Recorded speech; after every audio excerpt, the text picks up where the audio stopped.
Time is running out for last-minute taxpayers. There are only a few days left to gather your paperwork to file your 2021 taxes. The deadline this year is Monday, April 18th. Typically, the last day to file is April 15th. There's a good reason for the extra 3 days that you might not know about. Saturday, April 16th is Emancipation Day. It commemorates President Abraham Lincoln's signing of an act that freed 3,000 slaves in the Washington area. City and federal offices in D.C., including the IRS, will be closed on the 15th for the holiday.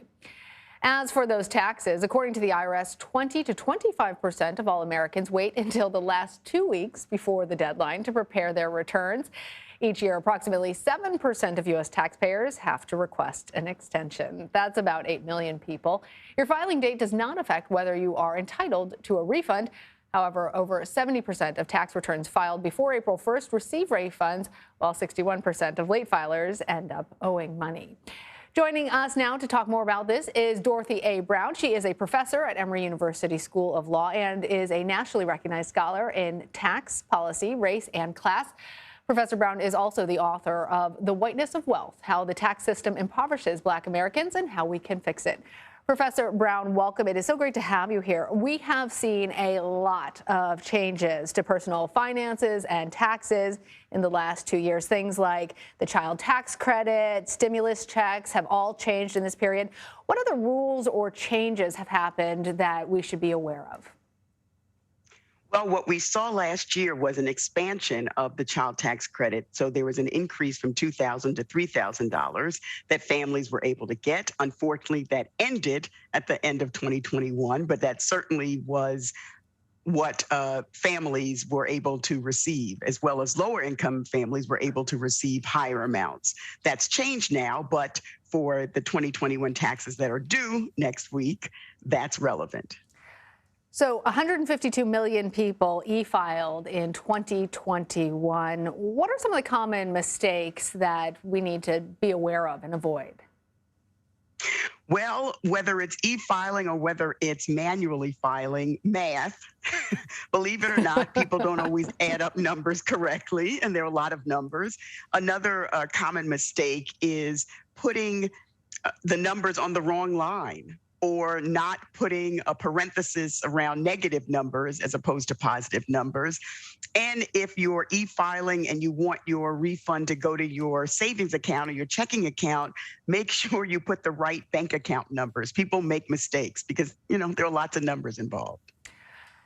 Most Americans hate this time of year. I talked to producers this morning, called it the least favorite time of year. In other countries, they don't do it like this. New Zealand is praised often for having a tax code that is simple, fair, and efficient.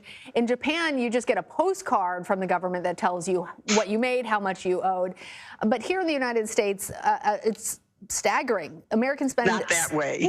No, we spend 6 billion hours gathering up all of these records. We pay $10 billion every year to tax preparers and $2 billion on tax preparation software, which one of my producers was saying has gotten even more expensive in recent years. Why is the American tax system so awful? And is there a way that you see on the horizon that we're ever going to make it less painful? Well, part of the problem is we have loopholes. We have loopholes, for example, for income from stock. And income from stock is taxed at a much lower rate than income from wages. So we see wealthy taxpayers engaging in transactions in a way that make them eligible for the lower tax rates. But the rest of us don't have access to either those wealthy tax loopholes or tax advisors. And what we also see is low-income Americans that are eligible for the earned income tax credit hire tax return preparers at a higher rate than the rest of us, because the complexity in the earned income tax credit is just ridiculous. I'm so glad that you mentioned that, because that is a system that's supposed to exist to help the least among us to get out of poverty, Yes. to help in so many ways. It doesn't accomplish its task. And you literally wrote the book about this. So tell us, is there anything that we can be doing better? If our viewers out there are eligible for the EITC, what should people know? So if you're eligible for the earned income tax credit, and as I said before, it's really complicated. The best thing would be if you had access to a low-income taxpayer clinic.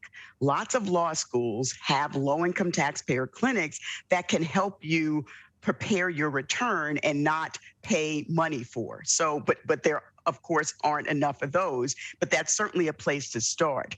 The other place is you started the segment saying everybody hates taxes. If more people turn that hatred or that disgust into outrage and basically said to their members of Congress, you have to do better, you have to make it simpler. And if you can't do it for me, you certainly should be able to do it for earned income tax credit claimants, because that's just simply unfair. I also want to ask you, Professor Brown, about the backlog. When you're teasing me a little bit about my categorization of tax season as the worst time of the year, and I guess there are some people who like it. But it's accurate. No, it's accurate. Let's be clear. I'm not even sure that people at the IRS enjoy this time of year, because we just saw that last month the IRS reported a backlog of more than 20 million unprocessed tax returns from previous years, and that's because of budget shortfalls and staff shortages because of the pandemic. How is that problem over the IRS going to affect people who are counting on a tax refund this year? Yeah, it's going to be slower to get your refund. And the problem predates the pandemic. We've seen Congress starving the IRS for funds as an attempt to prevent them from auditing higher income Americans. So part of the problem is Congress doesn't necessarily want to fund the IRS to the extent they need to be funded so that they can process returns, so that they can audit those at the very top who are cheating our tax system and not paying their fair share. Professor Dorothy Brown, so appreciate you being on here and giving us a skinny on tax season. Thank you. Thank you.